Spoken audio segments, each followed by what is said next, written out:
This is game 1 in a best of 5. Let's go. Irad and Carl TZ on camera on the first second. No aid though. But on the other side, Yawi on the getting ready for the orange possible GTO. Hold up. Hold up. That is GTO. Nope, he's just setting it up. They're just watching him. One thing I do note, Wolf, RSG taking a page out of Blacklist's page. See that double XP start? Exactly. I kept talking about that the entirety of the upper bracket finals. There is something that Blacklist International have figured out, and something about picking up early experience for your mid laner. Oh. First skill onto Sanji with the aid of bouncing ball onto Yawi. Extort was too deep, having trouble rising up from the water. That's ironic. Kadira, too deep. Yeah. Mermaid. Get it? Oh, another jump in. Wolf, check it out. Did we not talk about this? Did we not say that the mid laner and the gold laner are going to pick up Purifies? Yeah, the Purify, of course, super duper important versus the Atlas. And not only that, you also have the Kedida. So this aquatic lineup from RSG, perfect for their H2s and their Aqua players, you know? Oh, yeah. This is their ode to their old players. But kidding aside, this is going to be very important. Like, having Purify available means that you can counter the Atlas. At the same time, if RSG forces that those Purifies on both Sanji and Benecutie, like, imagine if there will be a mid-game team fight, they force out those Purifies, wait for a little bit longer, then re-engage once again. That is how these two teams will operate. So, not until there is Purify available for Echo, RSG will just take it slowly. Speaking of being slowly, Irad trying to ion for a red tree battle, but now he secures the first turtle of the game now. One knock up onto Sanford, onto 3. Who's going to be surviving this? It's going to be Irad taking that kill. Now Echo just backing away, and the first casualty goes to RSG. Ain't that poetic justice? Wolf and I were just discussing the dynamics of the Purify, and suddenly it doesn't come into play at all. Not at all. We can see that RSG wanted to take advantage of this fast jungling Baxia. Fredrin already is a fast jungler, we know for sure, and a great way to secure those neutral objectives. But Irad has been showing off a lot of mechanics as of late, and he knows that he can take advantage of the shield unity coming out from the Baxia, which means that you can transfer from lane to lane faster than the Fredrin would have. And this means that Irad also has the license to go to the mid lane. Yo. Mid lane trying to be poked in. Carl TZ saying come here. Now Feather Airstrike trying to burst down one. Appraiser's Wrath won't be the answer, but now two! Fatally Scats captured by Light onto the turret. Now Irad secures the kill. Another from Sanji trying to eye on Irad's death, but now Sanji still going to go away without Wings by Wings. 2 down from Echo. So we're starting to see the chinks in the chains of the armor of Echo. Yes, they do have the answer with the Purify, but when you make the Purify a non-factor, you can't even clap back. Exactly. I like the aggression, but of course, Light, man, this guy just knows the Atlas. Man, I don't want to repeat what I said earlier, but how come you wait for day number 4 to bring this up? Saving the best for last, maybe, for Mr. Dylan. Now Exhort low on mana. Now diving in with the ultimate, secures the kill for Benecutie. Not going to escape that. Feather Airstrike will connect to Exhort. Yeah, with exchange. And Carl TZ up top takes down one, and that is Nats. That is why you ban out the Kadida from Exhort. That is why teams ban out this hero, because Exhort knows a lot of stuff about the Kadida. He can be very crafty. He waited for a different combo. Another hug from Yawi. Eman is lowing. No. Low on health. Sanji secures that one. Light. Yep. Annihilate won't be the answer, but now Echo setting up for this one. Will Irad secure this retribution? Steal again. 2 on 2. Who's going to take it?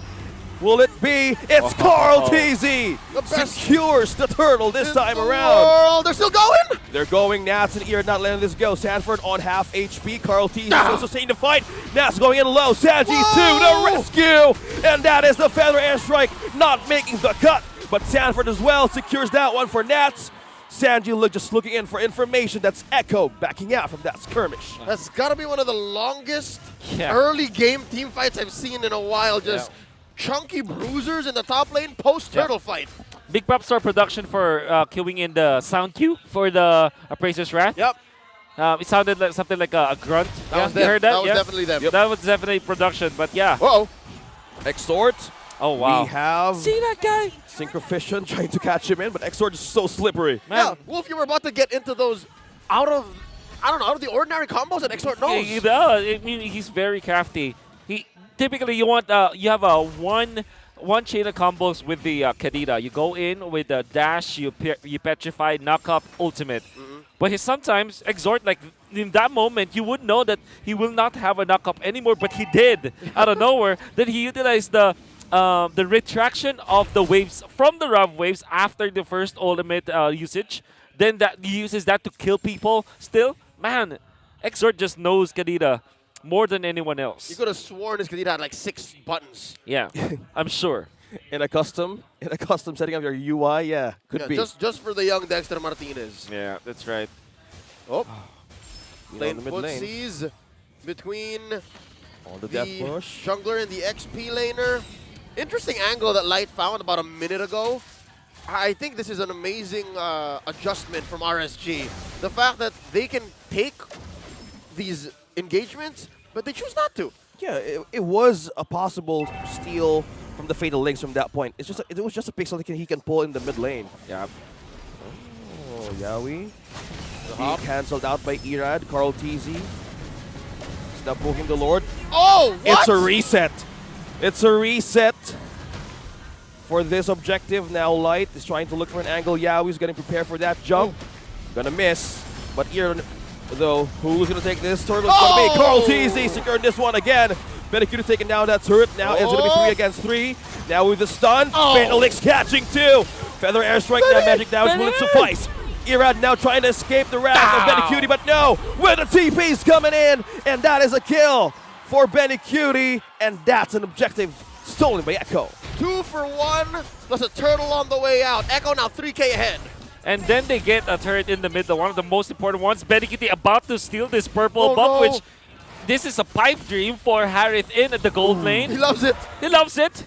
Benikuta, it's Christmas for Echo after taking all of those important kills and that neutral objective. Now they take away an important buff.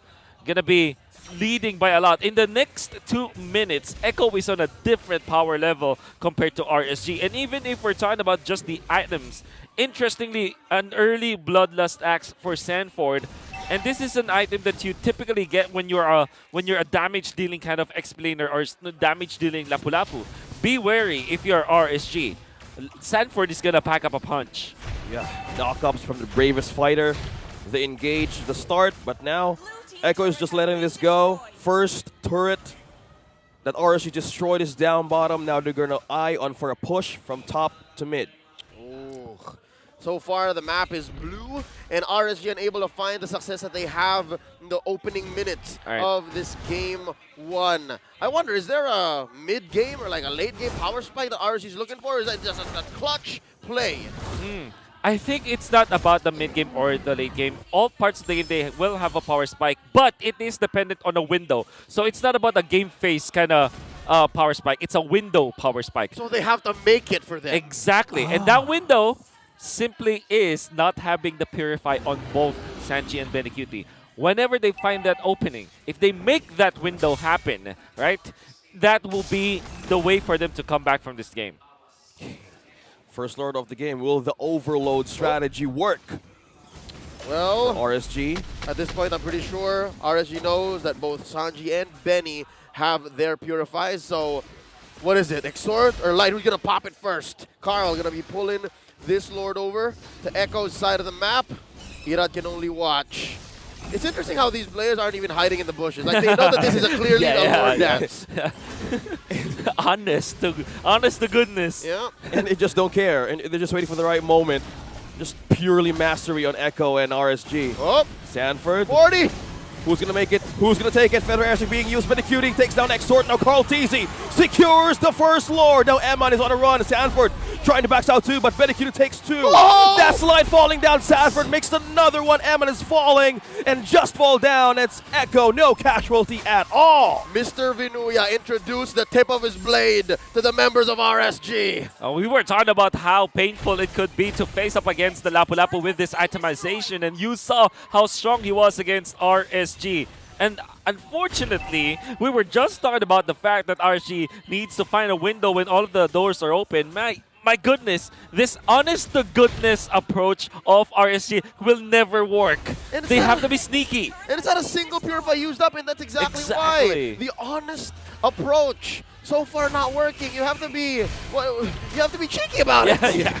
You need to be sneaky and spooky how Light does it with the Lolita, but now knock up onto one. Now another one. Bites it for the fatal legs, but won't make it. But now Eman secures one kill. That's Yawi, but Benicudi secures the third. Now falling down for Appraiser's Wrath. Benicudi makes another mega kill, and now they're eyeing for the base. That takes down Sanford. But on the other hand, Echo is trying to get back. Waiting for the front line. Era trying to hold him and box him out, but you're not letting go. Zaman Force.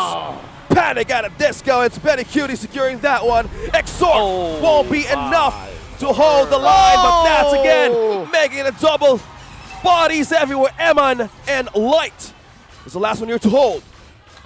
Man, in the first time that they met, Echo always banned out the Yuzhong. Or was it RSG that always banned out the Yuzhong? But one thing I want to say, Yuzhong is a point of contention between these two teams. But now they have an answer. A non-marksman gold laner, which in this case is a Harith. And there is one nifty thing about the Harith, apart from having access to the Purify, he's got a passive, by the way. That's right. That reduces all of those crowd controls. Homie's got a little tough boots on him all the time. Exactly. And you don't need a tough boots. And you saw how impactful that was. You cannot chain the combo of the Yuzhong because it is very time dependent. Yep. You have a specific timing. The amount of CC that you have from Petrify into the knock-up from the Yuzhong is actually timed perfectly. Having tough boots or having a passive tough boots will mean that you will not have the combo. What's the best case scenario, right? You get your combo in as a Yuzhong, somebody's out for 3 or 4 seconds. Yeah. Against Harith, you're getting 3 at best, given his Exactly. passive. So this is throwing off RSG's approach. It is. And that's what's put Echo here, almost 9K ahead. 12 minutes, 30 seconds in. Yeah. Where's the window now if you want to make it that window of the power spike window that we were talking about earlier? At this point, it's in the attic. RSG have to climb up, and there are no agree. stairs. Echo have closed them down. They have to come out through the back door, climb up through the window, through the trellis. Exactly. And then I don't think they even could contest. The house that Echo built It's the House of Highlights. It's the House of Highlights for sure. And that House of Highlights, it's an impossible architectural design. Right, that's right. The architects, Tic Tac and Shred. Yeah, exactly. It's not great for people to live in, but it's great for Echo to live in. Great for winning world championships. Exactly. Yeah, look at that. 4 of them Yeah. on top of the house. House of Highlights, the Prodigies, the TZs and TPs. Oh, here we go. Exort going 1v1 with Yawi. This is Oh, look at that. dangerous. He's just bouncing no! in. That is the hug. And Sanji finishes the job with a feathered airstrike. And it took 2 bouncing balls to force him out. Yawi missed his old teammate too much. Oh, yes, just saying hi. 4-man defense here for RSG. 2 sustaining heroes, but Yawi here trying to pull them out. But the Lord is eyeing on the base. That's going low. Benny is on God mode. Now base is on half HP, and Echo taking down the base, securing the first point of the game.